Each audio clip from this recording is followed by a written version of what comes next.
Muy buenas noches. Quiero agradecer muchísimo esta noche por estar ustedes acá, la asistencia, la continuidad de muchos de los eventos que vamos a seguir a lo largo y ancho de este mes que queremos hacer un impacto del trastorno de déficit de atención con hiperactividad.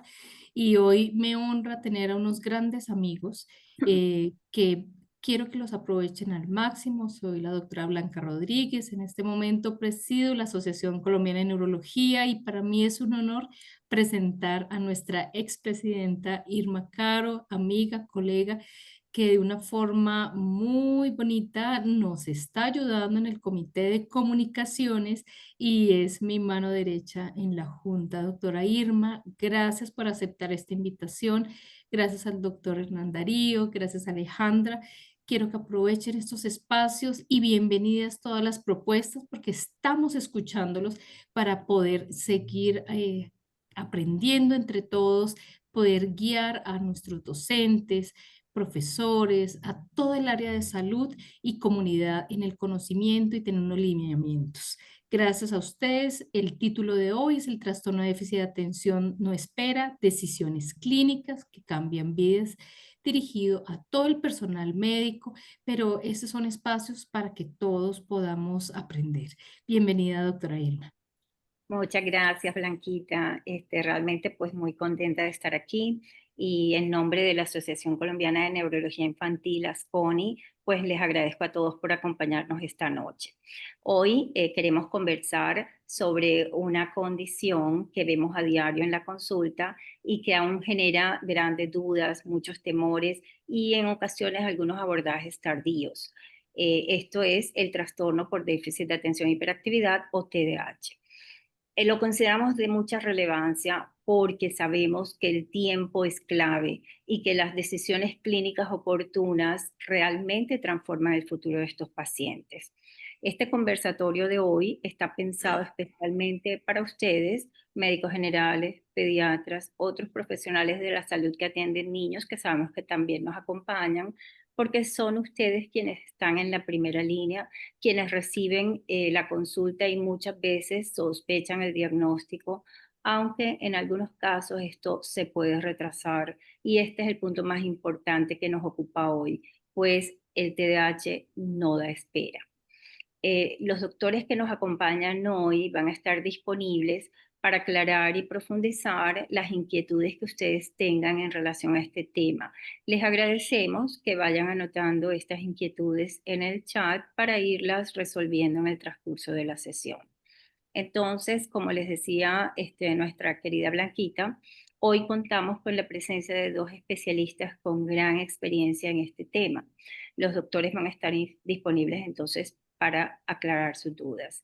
En primer término, el doctor Hernán Giraldo, que es psiquiatra infantil del Hospital Mental, es médico de la Universidad Pontificia Bolivariana de Medellín, es psiquiatra de la Universidad de Caldas Manizales, psiquiatra de niños y adolescentes de la Universidad del Bosque de Bogotá y el Instituto Nacional de Psiquiatría de la Ciudad de México.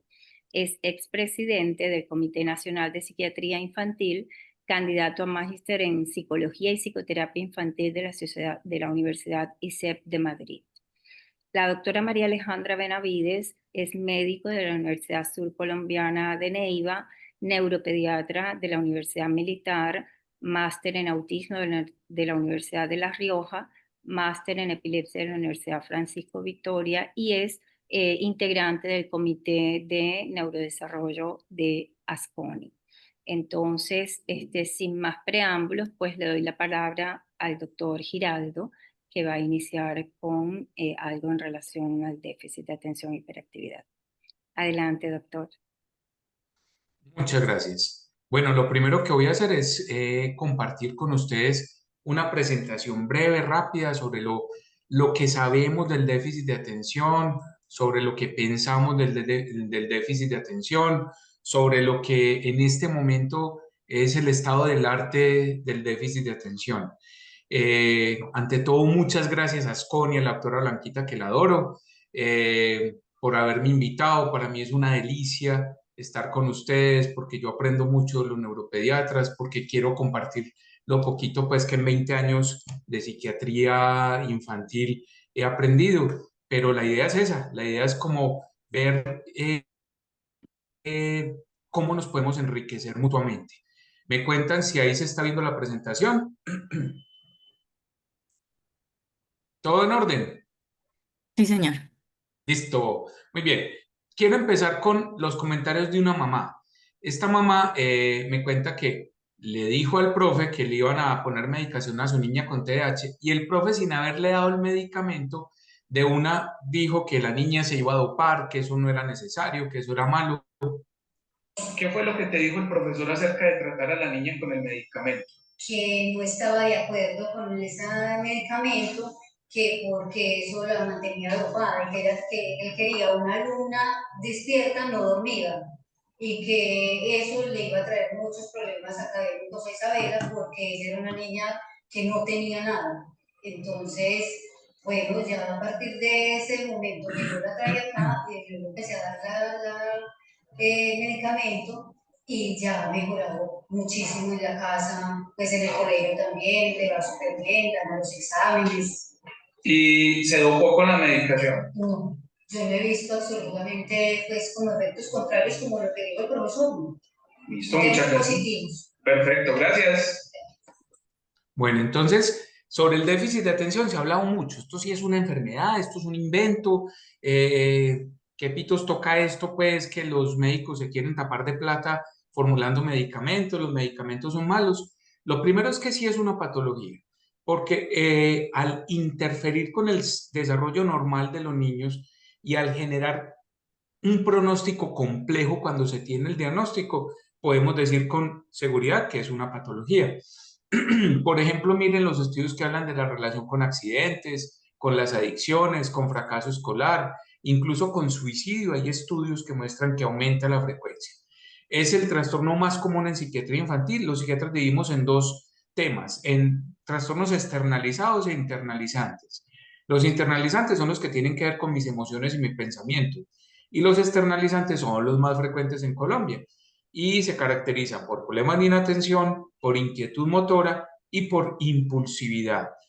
El DSM-5 antes exigía que los síntomas se vieran antes de los 7, pero ahora ya los subieron hasta los 12. Lo que sabemos es que generalmente antes de los 7 ya ha habido síntomas, y esto, el déficit de atención ahora se incluye dentro de los trastornos del neurodesarrollo.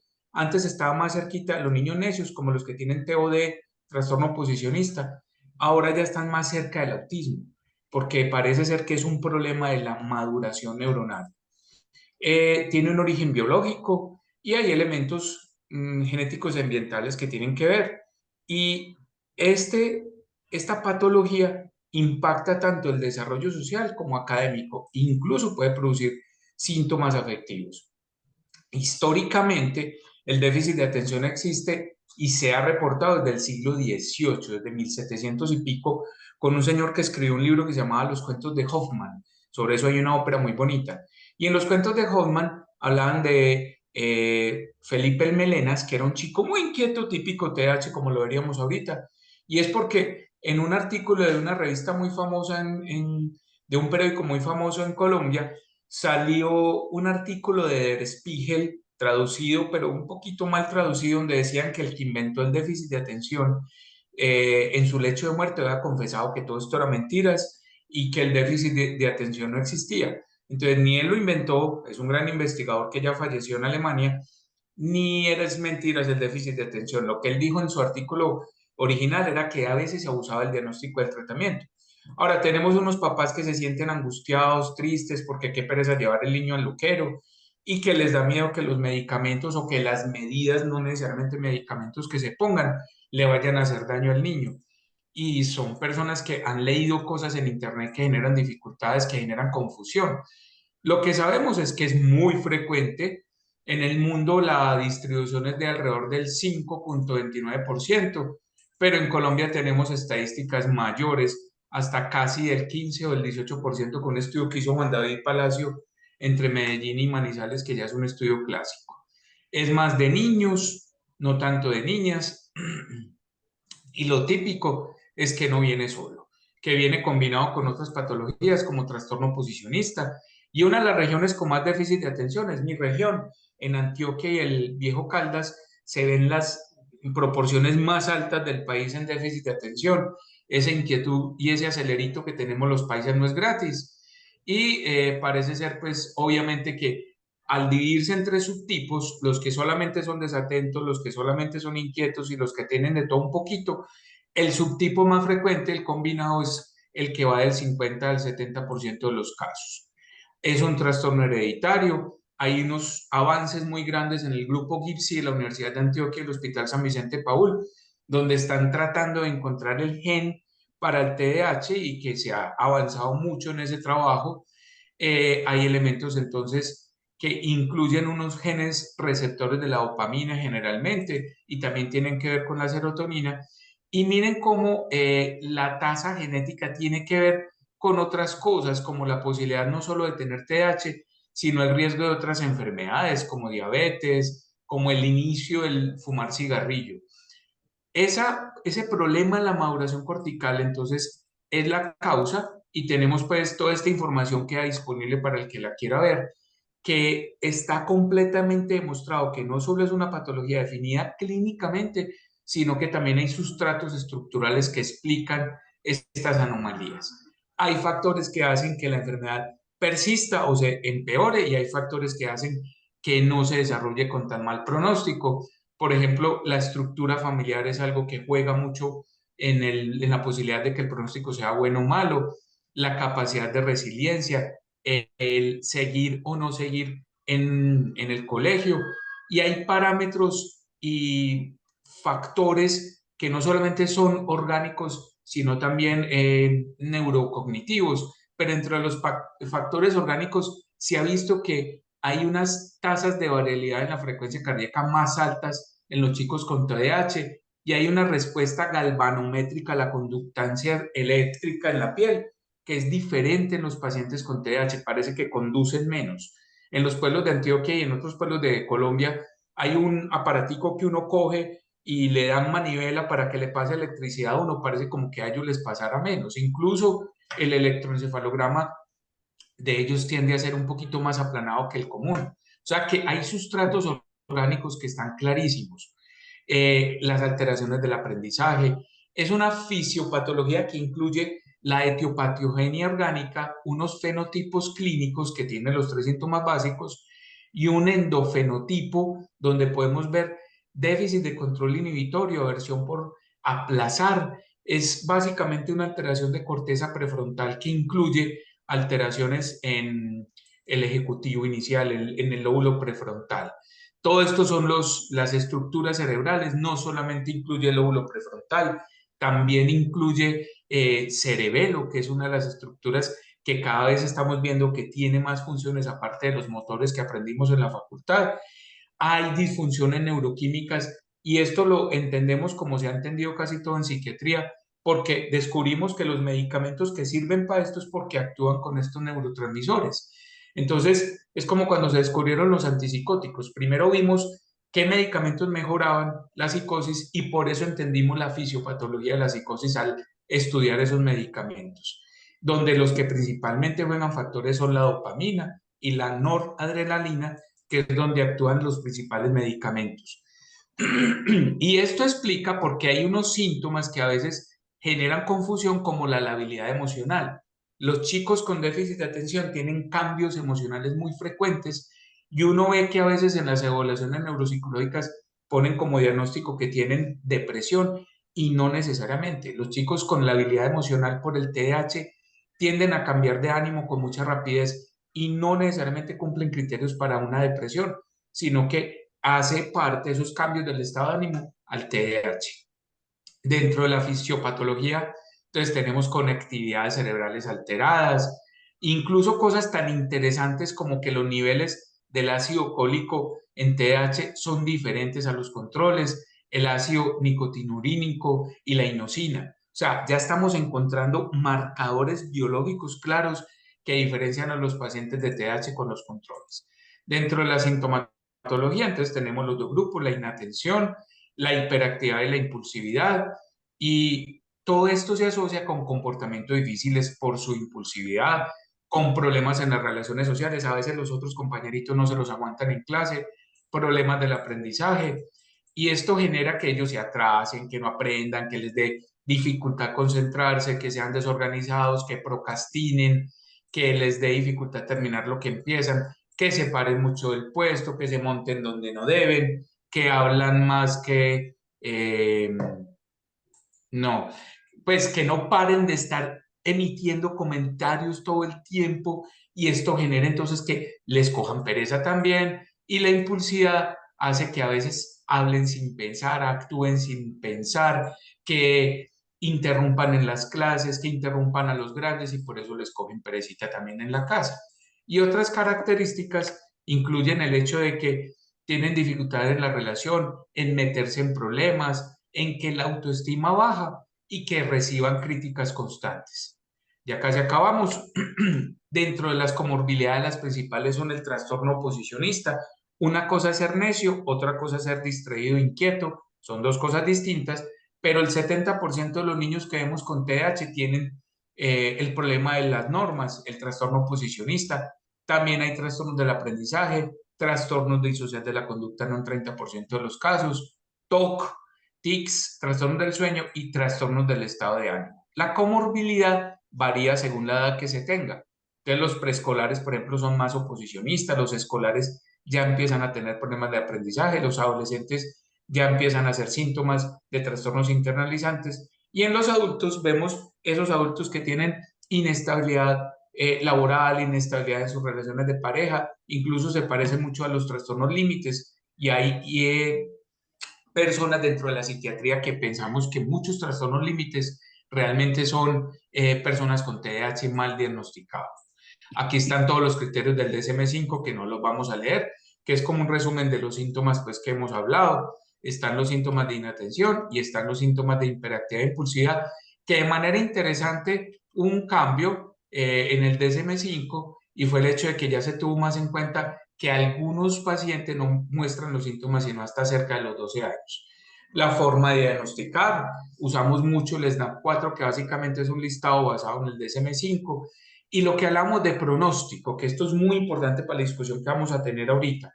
Muchos de los chicos que tienen TDAH y no se recibe el tratamiento empiezan a buscar cosas en la calle que les baje el acelere y por eso es tan alto el riesgo de farmacodependencia cuando se tiene TDAH.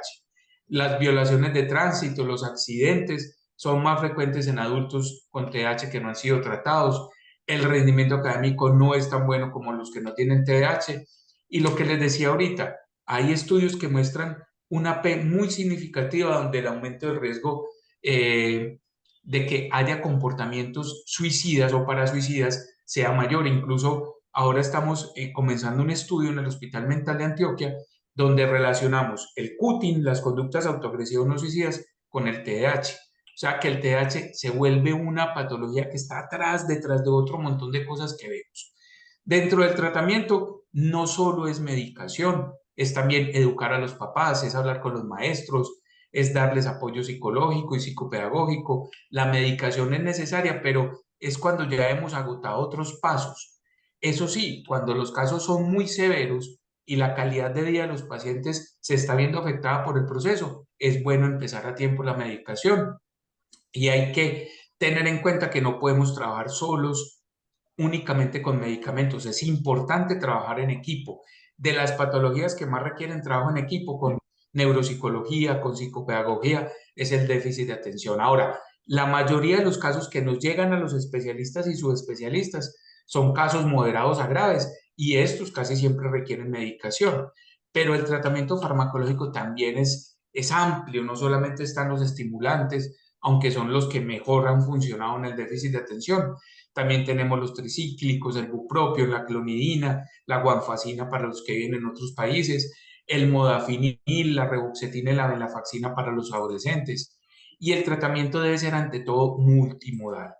Tenemos que en los preescolares lo primero es no medicar. Aquí sí hay que demorarse un poquito más en empezar medicación por los efectos secundarios. Estas son las guías de la Asociación Latinoamericana de TDAH, a la que pertenecemos muchos de los que estamos aquí. Y el diagnóstico tiene que ver mucho con lo que estamos buscando solucionar. Si estamos buscando solucionar solamente comportamiento o solamente atención o solamente rendimiento académico.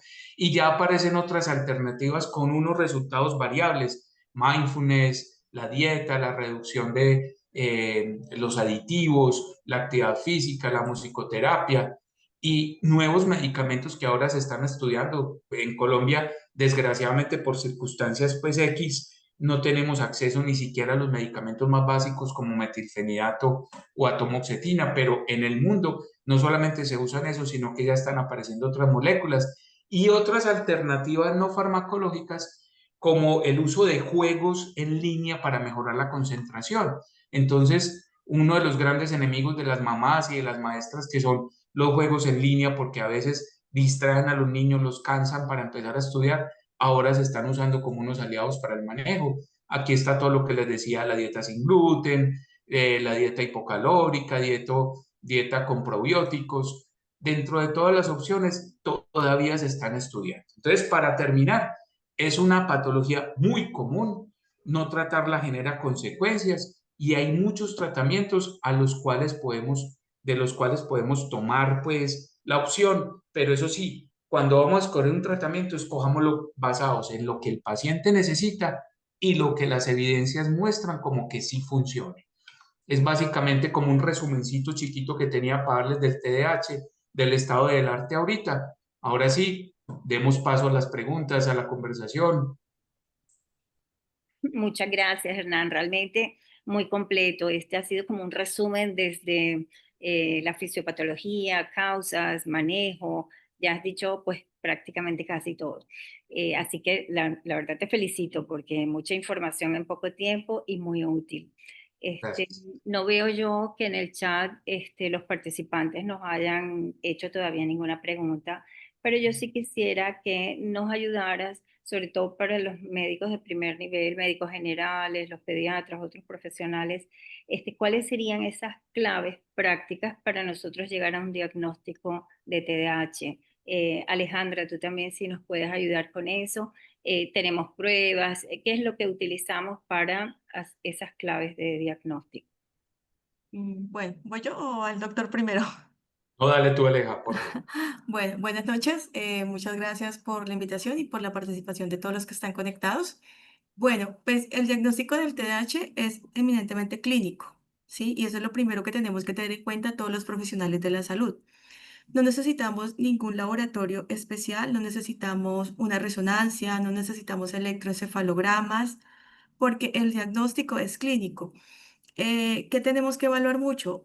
¿Cómo ha sido el neurodesarrollo del paciente? O sea, es decir, hacer una anamnesis completa y eso es lo que nos va a aportar el neurodesarrollo, los antecedentes perinatales, familiares, etcétera. Cómo ha sido la historia escolar y cómo es el comportamiento del niño en diferentes ámbitos de su vida. Yo pienso que esos son de los puntos claves porque no hay un TDAH exclusivamente en la casa, el niño se porta mal y solamente en la casa o solamente en el colegio. Entonces, digamos que dentro de los requisitos también hay que tener en cuenta eso, que siempre estas conductas deben alterar al menos dos ambientes. Entonces, desde el punto de vista de neuropediatría, no necesitamos ningún laboratorio. Sí necesitamos aplicación de pruebas, digamos, desde la parte de neuropsicología para apoyarnos, pero es para apoyarnos, no para diagnosticar. Eso es lo que yo les tengo que decir a esto.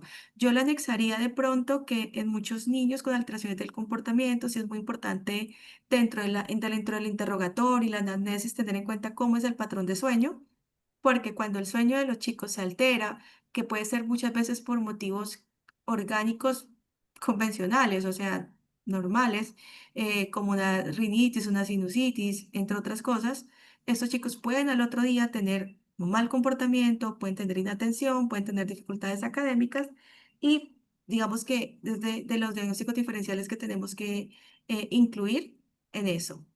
Eso sería como por parte mía. Doctor, le doy el paso a usted. Hernán. No, completamente de acuerdo. El diagnóstico es básicamente clínico y por eso es muy importante que las mamás a veces no se dejen angustiar tanto con que si no hay evaluación neuropsicológica no se puede diagnosticar. La evaluación neuropsicológica ayuda mucho cuando hay dudas diagnósticas. Cuando se piensa, por ejemplo, que hay una comorbilidad con el autismo, o qué es el diagnóstico diferencial. Es una de las preguntas que veo que están haciendo en el chat. Y lo otro es el hecho de que a veces el TDAH, sobre todo el de tipo desatento, se puede parecer un poquito a una discapacidad cognitiva leve, a un problema al aprendizaje. Entonces, ahí sí las pruebas neuropsicológicas nos amplían mucho. Pero cuando uno ve el pelado que está acabando con el consultorio, que se para todo el tiempo del puesto, que no se concentra, que todo lo pregunta 30 veces y que uno ve que es inteligente, que es piloso, pero lo único es que no se centra, ahí el diagnóstico no hay duda. Eso sí, hay que tener prudencia, que a veces las mamás se angustian mucho de que uno medique a los muchachos en la primera cita, porque sienten que en la primera cita ya lo medicó y no le pidió ningún examen. Le Como hizo ningún examen, exacto. Exacto, eso les asusta. Entonces, como decía el profe Vázquez, que harta falta nos hace, él decía, con su joven y su pitillo, vamos despacito, vamos llevando a los papás a que ellos mismos caigan en el diagnóstico, y por eso esos test que llenan las mamás, el CONERS, el ATRS, les puede ayudar más para hacer esa eh, convencerse ellas mismas de que realmente el niño tiene algo y que necesita ayuda. Exacto. Bueno, y siguiendo con este tema del diagnóstico, aquí hay una pregunta en el chat respecto a la edad. Y eso me parece importante porque no sé si a ustedes, pero a mí me llegan muchos niños que la misma psicóloga dice que está muy pequeño, que ese diagnóstico no se puede hacer a esa edad. ¿A qué edad ustedes consideran o tienen conocimiento que se puede realmente hacer el diagnóstico? Para que les quede claro a nuestro auditorio. Dale, doctora Aleja. Bueno, digamos que los síntomas pueden verse desde muy tempranas edades, ¿sí? Y el DSM, pues digamos, es enfático en decir que los síntomas deben aparecer antes de los 12 años. Entonces, debemos, colegos, o sea, depende mucho de la sintomatología del neurodesarrollo, pero cuando ya un trastorno, un niño llega con 4 o 5 años y vemos que pues tiene las características, hacer una sospecha diagnóstica no incluye automáticamente medicar, que digamos que es el temor que realmente tiene una mamá. Una mamá le teme que le digan es un TDAH, es un autismo o bueno, cualquier otra cosa, es por el medicamento. Entonces, pues no vamos a diagnosticar un TDAH con síntomas que aparecieron a los 16 años, ¿ya?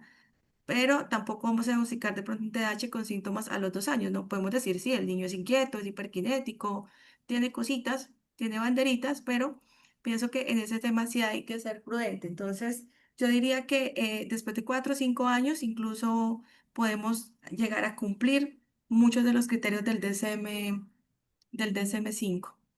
Gracias, María Alejandra. Y la idea es que no hay nada mínima para hacer el diagnóstico realmente. Hay cosas que tienen que ver con el neurodesarrollo. Obviamente, los niños chiquitos son inquietos, son distraídos. Incluso adelantándome a la doctora Irma, preguntan ahí que cuáles son los síntomas que se caracterizan según el nivel de desarrollo evolutivo. Y es una pregunta muy buena, como todas las que están haciendo, gracias a Dios, excelentes preguntas. Y es que en los niños chiquitos predomina el patrón hiperactivo, mientras que en los adolescentes lo que queda es la desatención y la impulsividad. La hiperactividad disminuye con los años. Eso es una cosa muy característica, pero uno simplemente se pregunta, ¿un niño de su entorno, de su medio, de su espacio, es así inquieto como este o se sale?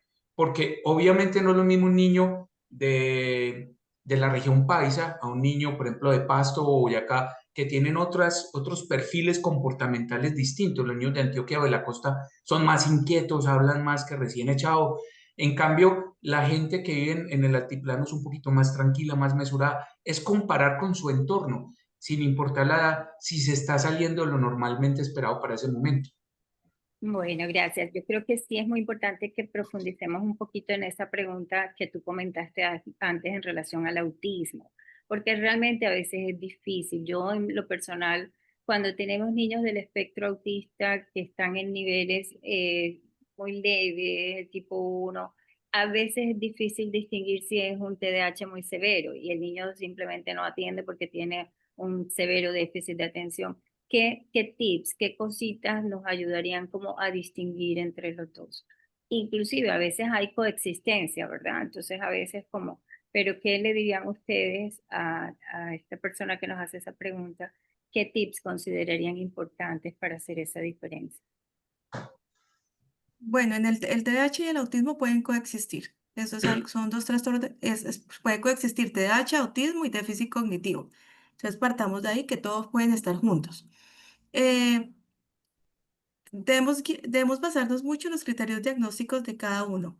Por ejemplo, o sea, en el autismo nosotros necesitamos tener alteraciones en la comunicación, la socialización y la presencia de intereses restringidos. ¿Sí? El niño, digamos, hiperactivo puede ser muy hiperactivo, muy inatento, ¿ya? Y el autista puede ser inatento, puede ser hiperkinético también, pero digamos, cuando hay intereses restringidos, eso ya marca más hacia un lado que el otro, ¿ya? También la parte del lenguaje. Los niños con TEA clase funcional 1, ya saben ustedes que ellos tienen un lenguaje o van a desarrollar un lenguaje muy adecuado. Sin embargo, pues los TEA 2 o los TEA 3, pues no van a tener este desarrollo del lenguaje. El niño con TDAH, la afectación del lenguaje no es una de las características principales. Entonces, eso también marca una diferencia en la parte del... Y el neurodesarrollo. El neurodesarrollo es muy importante porque cuando usted empieza a evaluar los TEA hacia atrás, va encontrando que las banderas rojas han estado siempre para TEA. Entonces, eso hace que obviamente tener en cuenta siempre que pueden coexistir los dos. ¿Listo? Gracias, muy útil tu intervención.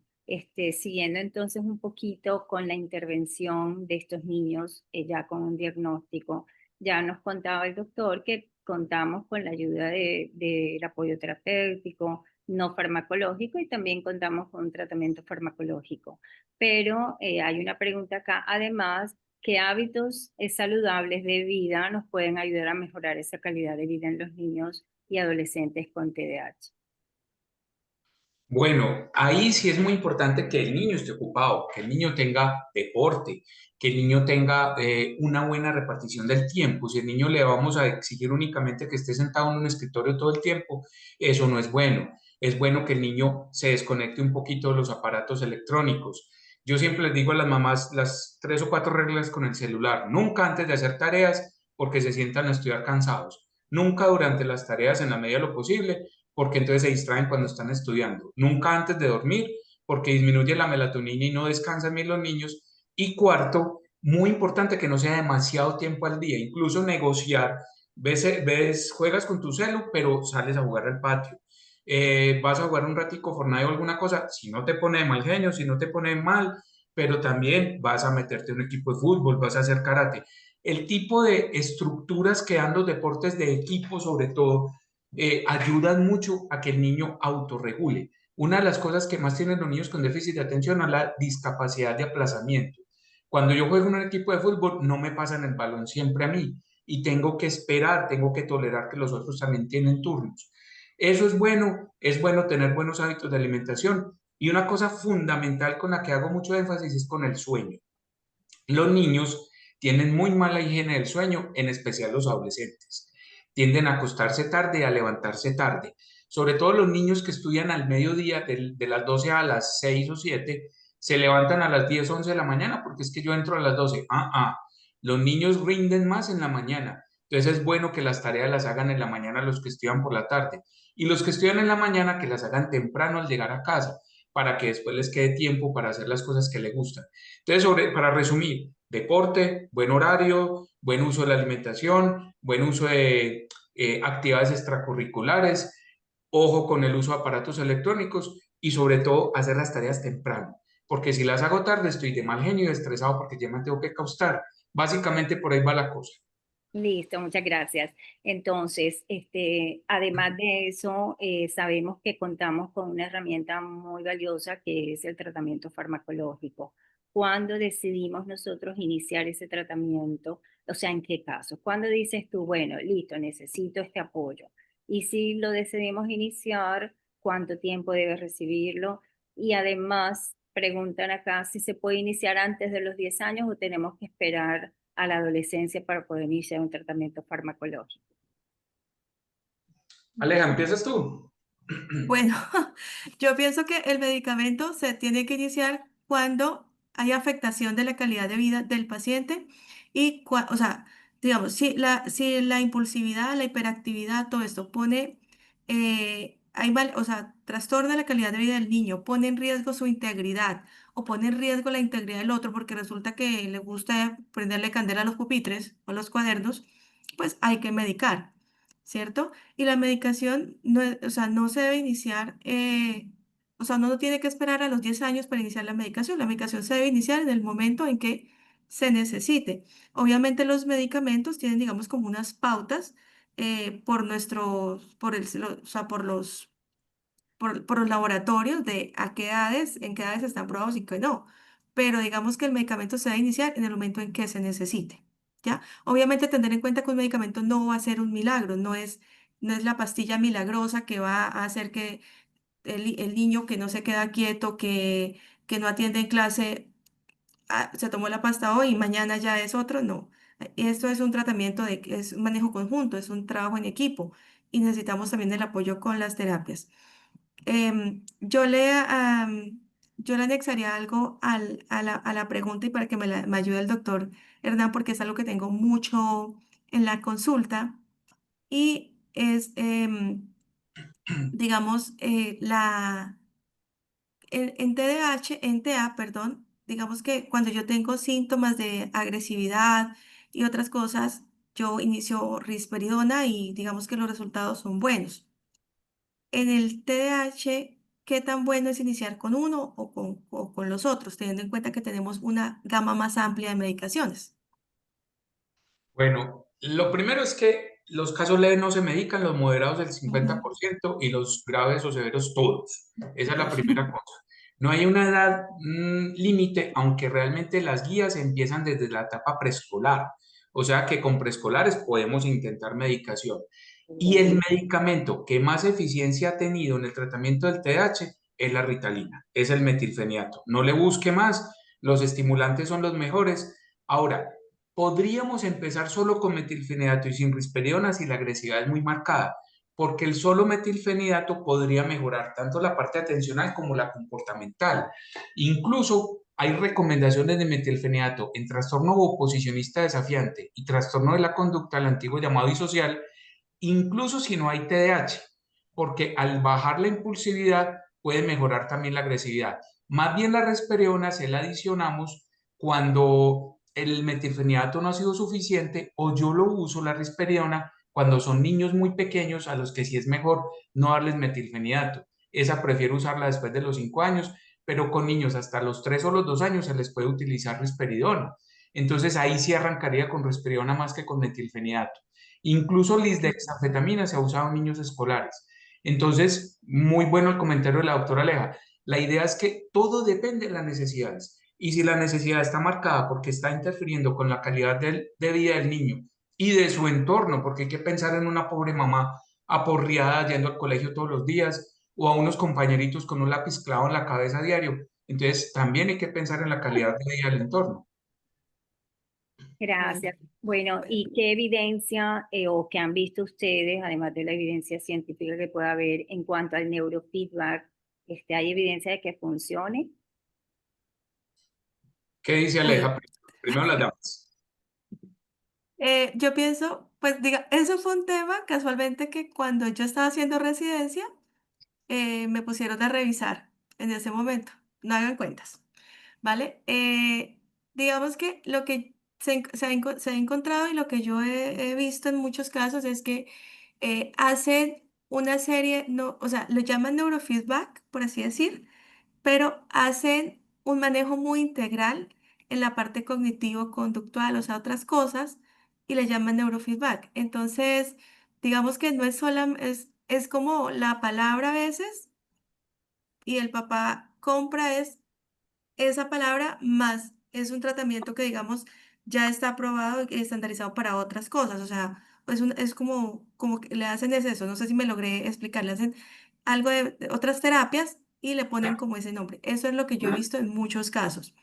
Digamos que yo no tengo una experiencia con un grupo de pacientes que tomen neurofeedback porque la mayoría de población que yo pues manejo no es de altos ingresos, por así decirlo, y cuando les ofrecen estos servicios adicionales, pues son costosos. Pero a los pocos que he visto, entonces yo les pregunto, ¿y qué les hicieron? no, tal cosa, y terminaban siendo mucho modelo de terapia cognitiva conductual. No sé el doc, pues qué experiencia tenga. Sí, la cosa es que yo a las mamás siempre les digo, vea, si usted ensayó y le funcionó, sígale. Por ejemplo, hay una discusión si a los niños no se les puede dar azúcar.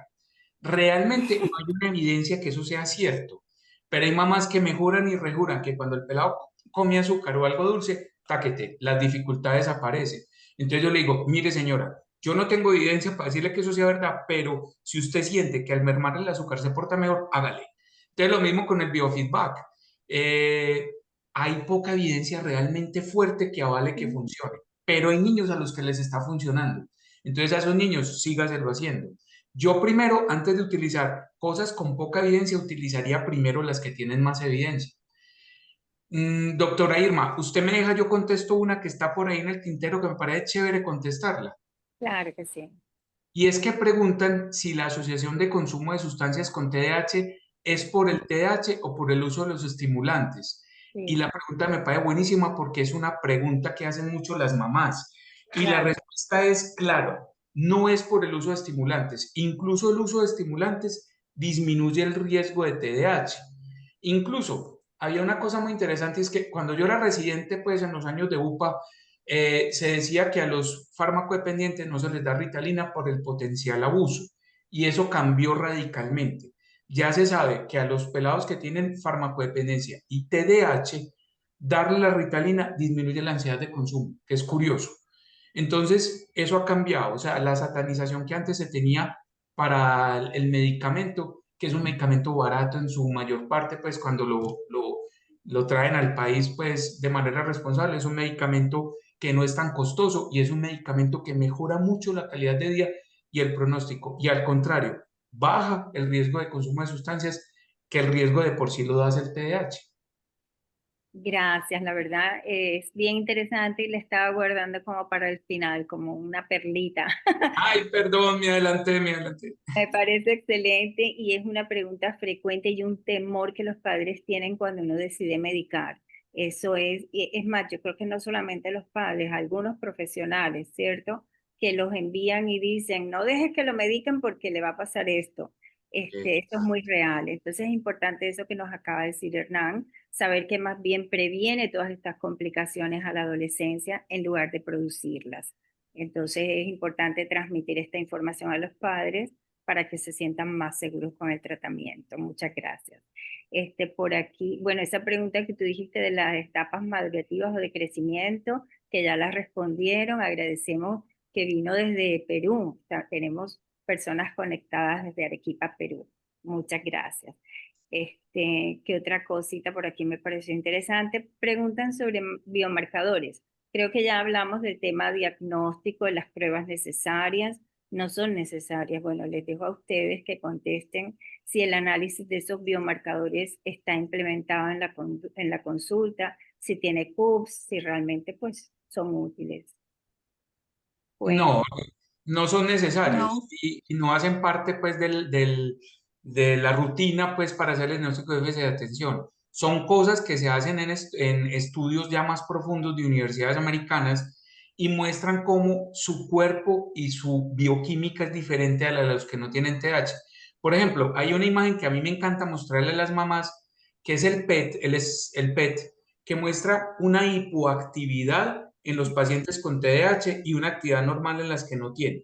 Esa me encanta mostrársela porque con eso contradigo una idea y es que lo voy a hablar en términos muy reduccionistas, disculpen pues si cometo mucha brutalidad, sobre todo mis amigos neurólogos, pero es como decirles, mire, el cerebro de los niños con TDAH está más apagadito que el que no lo tiene. Entonces, al estar más apagadito, lo que nosotros hacemos con el medicamento no es doparlos y dormirlos, porque es todo lo contrario. Al estar más apagadito, la atención dura 10 minutos y se aburren, mientras que los otros niños que tienen el cerebro más prendidito demoran media hora concentrados y después de media hora se cansan. El medicamento que busca, prender el cerebro, porque las mamás tienen la idea de que los cerebros de los niños hiperactivos están más prendidos y que lo que quieren hacer los neuros o los psiquiatras es apagárselos. Y es todo lo contrario, antes es prender el cerebro lo que queremos hacer. Entonces, lo mismo, los biomarcadores, ojalá estuvieran en el CUP, sería muy chévere poderlo hacer pues de rutina, pero todavía es de la fase experimental, aunque existe. Ok, ¿Qué y dice volviendo, Elena? perdón, volviendo ¿Cómo? Alejandro iba a a agregar María algo. Alejandra, ¿nos vas a decir algo más? No, no, realmente no, es que por aquí estaba haciendo una pregunta sobre bibliografía y de pautas de crianza para los chicos o cartillas. Yo por ahí les estoy ya pegando en el chat digamos, algunas bibliografías. Estoy de acuerdo con el Dodo en que es lo que funcione, ¿no? Entonces, las mamás o los profesores que tengan niños con TDAH no pueden decir es que voy a seguir este libro y este método de terapia porque es que este es el que sirve. No, cada paciente se tiene que individualizar. Entonces, eso sí es algo que tienen que tener claro. No hay un libro maestro, no hay una terapia maestra para esto. Respecto a los biomarcadores, sí, eso es algo que se hace, digamos, para más estudios experimentales. En algún momento hablaban que los niveles bajos de ferritina podrían estar asociados al TDAH y esas cosas, ¿De pero acuerdo? pues eso no lo estamos pidiendo de rutina.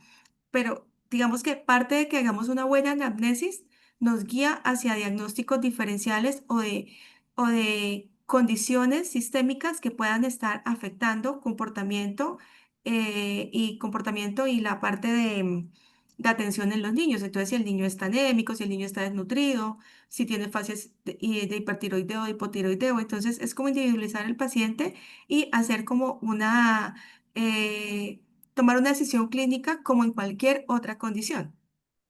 Eso es lo que pienso yo respecto a eso. Listo, muchas ¿Listo? gracias. Entonces, Una volviendo, cosita, Irma. sí, Eh, sí, Les quiero también aportar a lo que la doctora les recomienda, que son excelentes bibliografías. Hay una charlita que la hice con mucho cariño y está en YouTube. Se llama Pautas de Crianza Hospital Mental. Es una charlita Mm, sobre cómo manejar el trastorno oposicionista desafiante. La pueden ver cuando quieran. Yo la uso mucho en consulta porque les dice cuáles son las causas para que haya problemas de autoridad, cómo enfrentar los problemas de autoridad. Es para verla libremente y acepto sugerencias, qué cambiarle, qué quitarle, pero chévere que la tengan ahí como una herramienta que les puede servir. gracias, sí, claro. realmente sería bastante útil y para mostrárselo a nuestros pacientes. No, y libros de crianza hay muchos, o sea, no solamente para niños con TDAH, porque es que la crianza como tal es difícil. Entonces hay muchas ayudas de crianza de expertos y de no tan expertos y muchos modelos. Entonces es como lo que a uno le funcione, obviamente sin pasar ciertos límites, ¿no? Porque si es un modelo de castigo y esas cosas, pues no. Pero es lo que a uno le funcione, ¿listo? Eso es como la recomendación desde acá. Ok, entonces ya nos queda como poquito tiempo, pero no quiero que terminemos sin contestar esta pregunta que nos hacen respecto al tratamiento con la atomoxetina. Aquí hay un doctor, Retriever, que dice que ha visto algún grupo de pacientes que no responden a la atomoxetina. Ustedes que han visto en su experiencia, realmente hay pacientes que responden mejor, otros que no tanto. Cuáles son más indicados, los estimulantes o la tamoxetina o qué. Y sí es cierto, yo sí también lo he visto porque es que hay una clave, si hay algún tipo de pacientes que no responde tanto a la tamoxetina. ¿Qué nos cuentan ustedes de eso? Les cedo el turno al Doc Darío, porque yo soy, o sea, siéndoles muy sinceras, vuelvo y le digo, el tipo de pacientes que tengo, ahorita es muy difícil que le den metilfenidato. Las pocas veces que he mandado atomoxetina, nunca lo han recibido, entonces no les puedo hablar de una experiencia personal de cómo me ha ido con la atomoxetina. En mi experiencia yo sí he visto, uno, que Mm. el proceso es más lento, ¿cierto? Porque tenemos que ir Ah, sí. titulando, entonces no es tan inmediato como nos ocurre con la Ritalina. Aquí hay que esperar por lo menos las 2 semanas y es mucho después que vas a empezar a ver los cambios. Y hay bibliografía que sí nos muestra que de pronto es más útil en el niño que es predominantemente inatento y no tanto en el predominantemente hiperactivo. No sé usted, yo a veces sí, por supuesto, prefiero utilizar los estimulantes porque es que el efecto es como rápido. Con la tamoxetina de pronto sí la he utilizado bastante, muchísimo, pero tal vez en aquellos, primero sí, que tengan más componente inatento y segundo, cuando hay algunas comorbilidades que me limiten un poquito el uso de los estimulantes. que en esto hay una contraindicación absoluta, pero que de repente puede empeorar un poquito el sueño el que tiene el trastorno del sueño, los tics en los que los tienen, que no está contraindicado absolutamente, pero corremos un riesgo ahí un poquito pequeño de que se puedan incrementar. O las crisis epilépticas que también disminuyen un poco el umbral para eso. Entonces, en casos así que de repente ya el niño tiene una epilepsia o no sé, a lo mejor sí prefiero un poquito la atomoxetina y podemos esperar, porque lo que sí es real es que hay que tener paciencia y explicárselo a los papás, porque el efecto Ay, no es inmediato.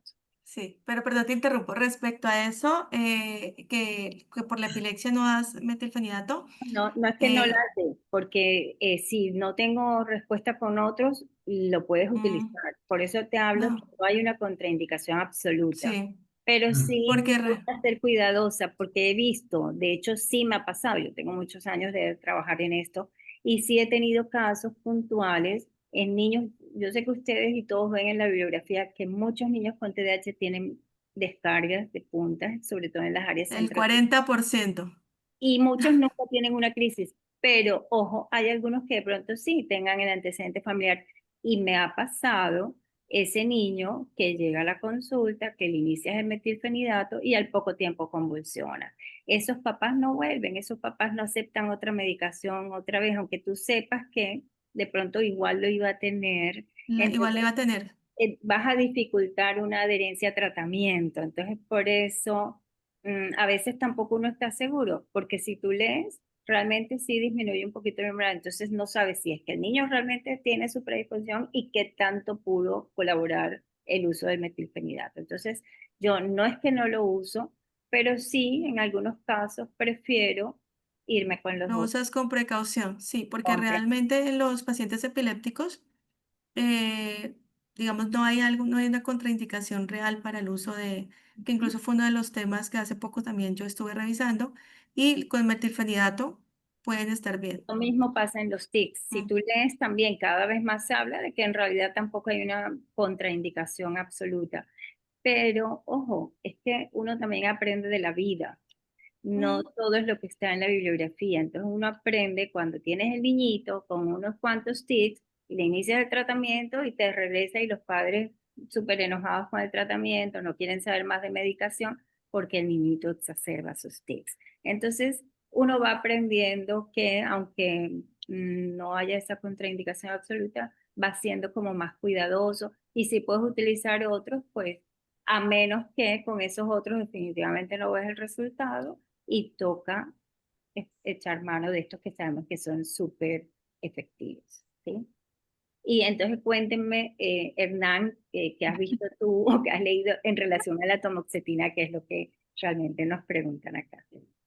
Se supone que la respuesta es mejor con metilfenidato, pero no hay realmente un perfil específico para cada medicamento. Lo que sí se sabe es que la atomoxetina está más indicada en niños que está contraindicada la ritalina, como los niños con ansiedad, porque la ritalina puede empeorar la angustia. Ahí uno de los que comentó dijo que la cafeína se usaba para mejorar el déficit de atención, que una mamá le boleaba tinto al muchachito.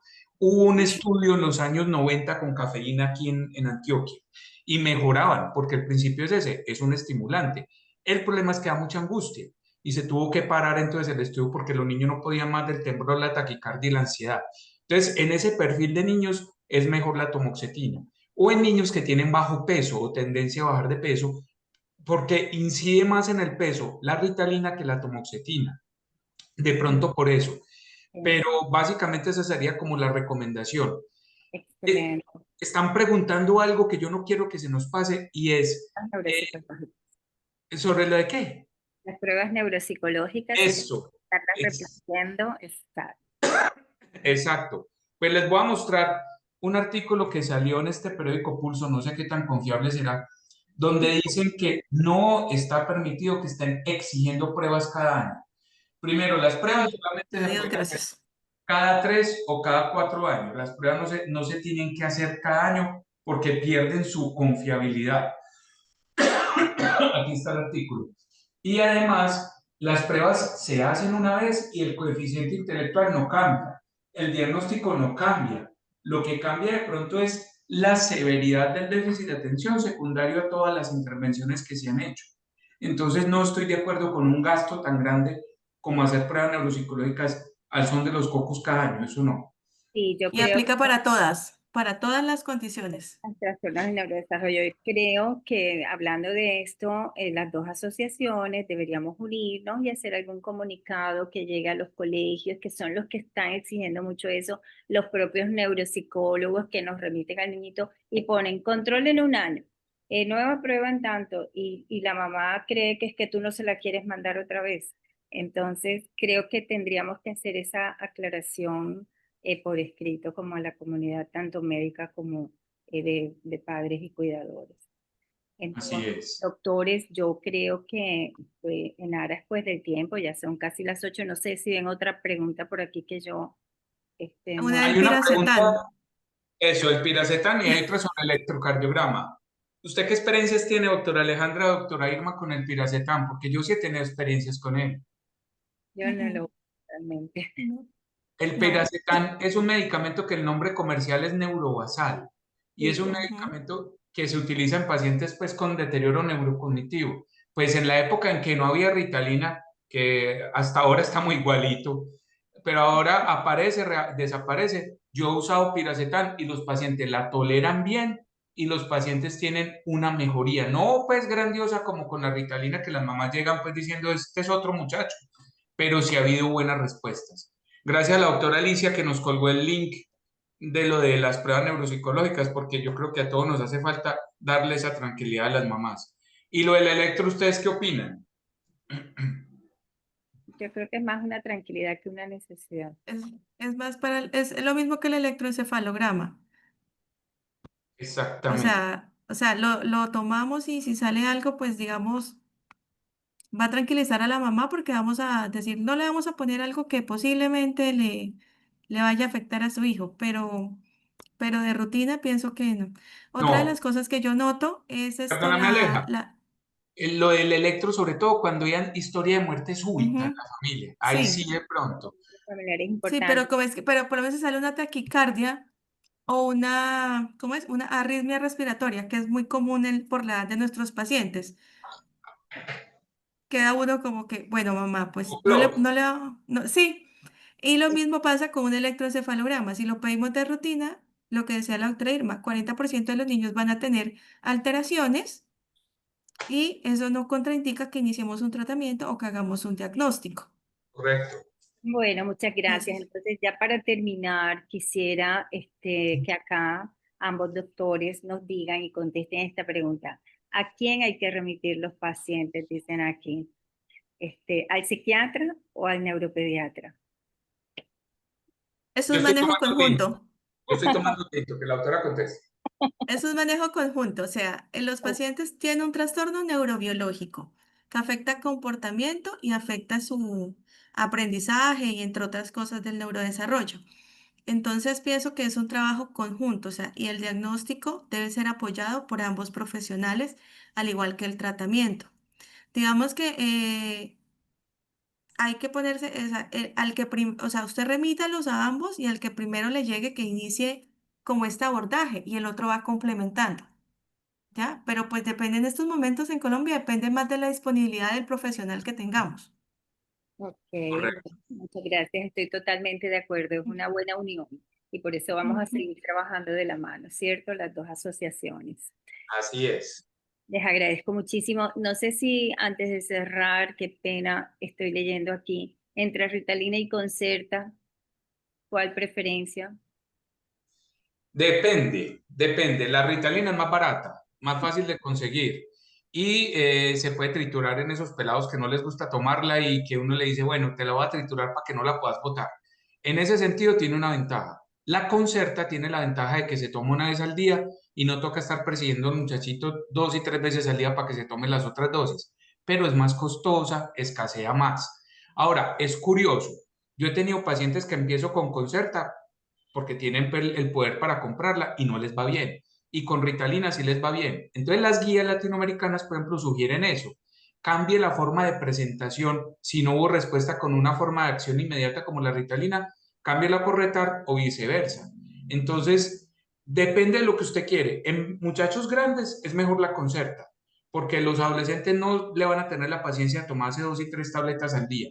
En los Wow. niños pequeños, para no arrancar con la más cara, empiece con la sencilla, que esa se le puede dar la profe en el colegio, y ellos tienen la paciencia de tomársela, pues lo aceptan con mayor naturalidad que los adolescentes. No sé ustedes qué opinan. Sí, yo, por ejemplo, me Sí, parece importante en algunos niños que ellos mismos no tienen buena adherencia al tratamiento, porque no les gusta verse señalados en el colegio, que tienen que tomarse una pastillita, que ir a la enfermería o algo. Entonces, en esos chicos ayuda bastante el Concerta.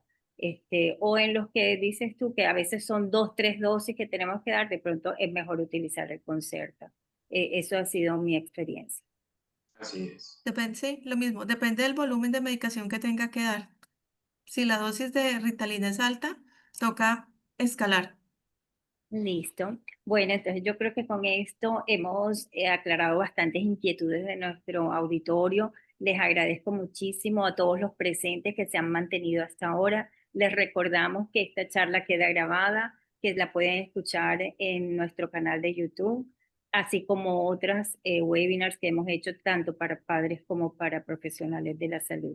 Muchas gracias, Hernán. Encantadísimos de haber contado con tu presencia. Alejandra, mil gracias, siempre dispuesta a apoyar a Connie.